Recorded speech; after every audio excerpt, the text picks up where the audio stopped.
ബംഗാളിലെ മദ്രസകളിൽ വന്ദേ മാതരം പാടണമെന്നാണ് പുതിയ സർക്കാരിന്റെ തീരുമാനം. ആലോചിച്ചു നോക്കൂ, നമ്മുടെയൊക്കെ നാടുകളിൽ ദേശീയ ഗാനം പാടാറുണ്ട്. ഏതെങ്കിലും ഒരു കുട്ടി അതിൽ നിന്ന് പിന്മാറി നിൽക്കോ? ഒരു മുസ്ലിമായ കുട്ടിക്കും ദേശീയ ഗാനം പാടാൻ ഒരു പ്രയാസമില്ല. ജനഗണമന എന്ന് തുടങ്ങുന്ന ദേശീയ ഗാനം അറിയാത്തവരും ഉണ്ടാവില്ല. സാരേ ജഹാസെ അച്ഛ എന്ന് പാടാത്തവരുണ്ടാവില്ല. നമ്മുടെ നാടുമായി ബന്ധപ്പെട്ട ദേശഭക്തി ഗാനങ്ങൾ പാടാൻ ഒരു മുസ്ലിമായ കുട്ടിക്കും ഒരു പ്രയാസമില്ല. പിന്നെ എന്തുകൊണ്ടാണ് വന്ദേ മാതരം പാടുന്നതിൽ പ്രശ്നമുള്ളത്? വന്ദേ മാതരത്തിന്റെ പ്രശ്നങ്ങൾ സമൂഹത്തിന്റെ മുമ്പിൽ ആദ്യം അവതരിപ്പിച്ചത് മുസ്ലിങ്ങളല്ല.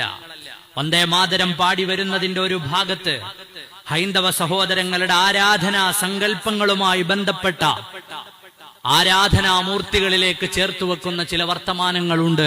ആ വർത്തമാനങ്ങൾ തൗഹീദ്, ലാ ഇലാഹ ഇല്ലല്ലാഹ് എന്ന് വിശ്വസിക്കുന്ന വിശ്വാസിയായ മനുഷ്യന്റെ വിശ്വാസത്തിന്റെ മറുപുറത്താണ്, എതിരാണ്. അതുകൊണ്ട് ആ ഭാഗം പാടാൻ പറ്റില്ല. അതുകൊണ്ട് ആദ്യത്തെ ഭാഗങ്ങൾ മാത്രമാണ്. ഈ വന്ദേ മാതരവുമായി ബന്ധപ്പെട്ട ചർച്ച ഇപ്പോഴെങ്ങും തുടങ്ങിയതല്ല. നമ്മുടെ രാജ്യത്തിന് സ്വാതന്ത്ര്യം കിട്ടുന്ന കാലം മുതലേ അത്തരം ചർച്ചകളുണ്ട്. അവിടെയൊക്കെ നമ്മൾ മനസ്സിലാക്കേണ്ടത് വന്ദേ മാതരം പാടാത്തവരൊക്കെ രാജ്യദ്രോഹിയാണ് എന്ന് മുദ്ര കുത്തുന്നതിലേക്ക് എത്തുമ്പോ ദേശീയ ഗാനം പാടാൻ ഒരു പ്രയാസവും നമുക്കില്ല. നമ്മുടെ രാജ്യത്തിന്റെ സ്നേഹം തുളുമ്പുന്ന ഏത് ഗാനങ്ങളും ആലപിക്കാൻ നമുക്കൊരു പ്രയാസമില്ല. പിന്നെന്തുകൊണ്ട് വന്ദേ മാതരം?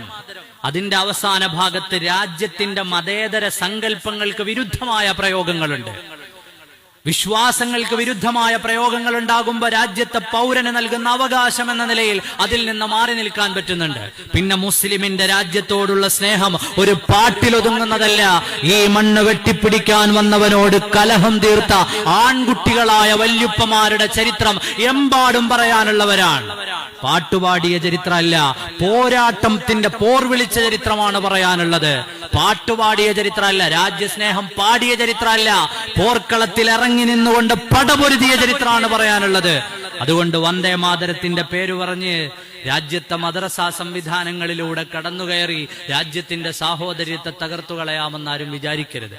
നേരത്തെ ഞാൻ പറഞ്ഞതുപോലെ ഒരു സ്ഥലത്ത് ആരംഭിക്കുന്ന കാര്യം പിന്നീട് പതുക്കെ മറ്റുള്ള സംസ്ഥാനങ്ങളിലേക്കും വരാറുണ്ട്. അപ്പൊ ഇതുകൊണ്ടാണ് അതിനെ നമ്മുടെ മുസ്ലിം ഉമ്മത്ത് എതിർക്കുന്നത് എന്ന് നാം ഓരോരുത്തരും മനസ്സിലാക്കാൻ വേണ്ടി പറഞ്ഞതാണ്.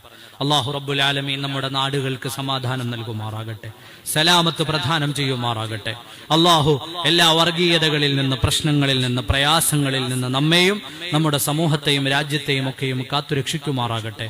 അല്ലാഹു എല്ലാ തരത്തിലുമുള്ള ദുരന്തങ്ങളെ തൊട്ട് അല്ലാഹു കാത്തുരക്ഷിക്കുമാറാകട്ടെ.